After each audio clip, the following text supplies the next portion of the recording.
in a small town in the middle of Washington State, on a field inside a chain-linked fence, in a game fewer than 100 people saw.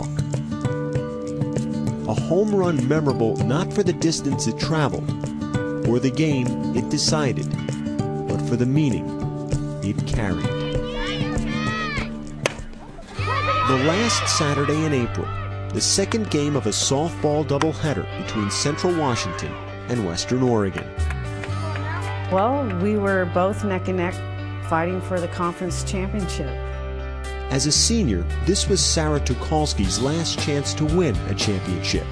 She'd never hit a home run before, not in college, not in her life. A 5'2", I'm not very tall. I'm more a line drive hitter. I don't hit for power. But in the top of the second inning, with 2 runners on the second pitch, that changed.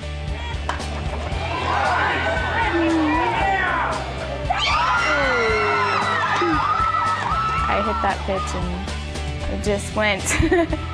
And we're just cheering, and the runners are cheering as they round the base to head to home. And then I'm going, where's Sarah? In her excitement, Tucholsky failed to touch first base, so she quickly turned back. Her pivoting just didn't pivot with her. And I heard her kind of yell, and she just dropped to the ground, and I was like, oh no. Just fell immediately and was in a lot of pain. I tried to keep my legs straight, but I was in so much pain that I couldn't really keep still. Tucholsky, with a torn ACL, crawled back to first base. She was a long way from reaching home plate and keeping her first and only home run. When she got back to first base, she laid there and she hugged on to first base. And then at that time, I was staring at the base and I go, what on earth are we going to do? And I turned the umpire standing right next to me. I said, what is the ruling if I put somebody in for Sarah? He said, it'll be a 2-run single. If anybody would have, on her team, would have helped Sarah, she would have been called out. That was the problem. None of Tucholsky's teammates were allowed to touch her. That's when Central Washington's Mallory Holtman, a player with more home runs than any other in conference history, a player for the opposing team, spoke up.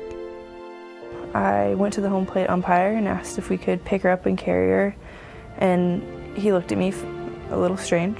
And the umpire went and said, yes, you can do that. I'm still standing there in shock. I said, thank you so much.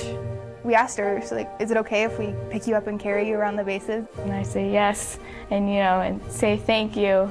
And she says, you hit the ball over the fence, you deserve it. For that reason only, because she deserved it, Holtman and Wallace began to carry the injured Tucholsky, stopping to touch her left foot on each base as the 3 made their way around the diamond. We actually started laughing because we were just wondering what this would look like to all the people in the stands. When I looked up, I didn't see, giant smiles and screams. I saw emotion and tears and people crying. It's a great moment when someone has character to step up and do the right thing at the right time. It's emotional. You're proud to be associated with those kids. That's the first home run of the season for number 8, Sarah Tucholsky.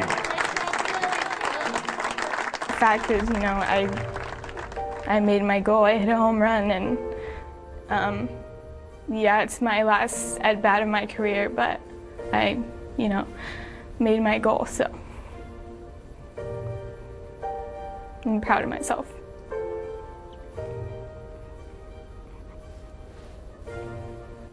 Mallory Holtman, Liz Wallace, and the Central Washington team lost the game that day, 4-2. Sarah Tucholsky lost the rest of her season and her career to a knee injury.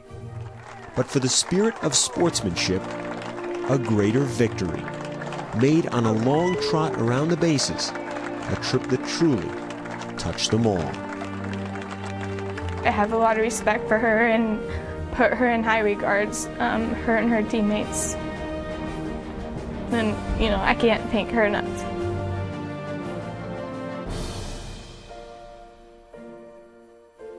Tom Rinaldi reporting. Yesterday, the final day of the season, Western Oregon won its first conference championship in softball in school history, and it will compete in the Division II regional playoffs later this week. One other note, beyond being linked forever by that home run, Sarah, Mallory, and Liz share something else in common. All three players, academic first team in the Great Northwest Athletic Conference.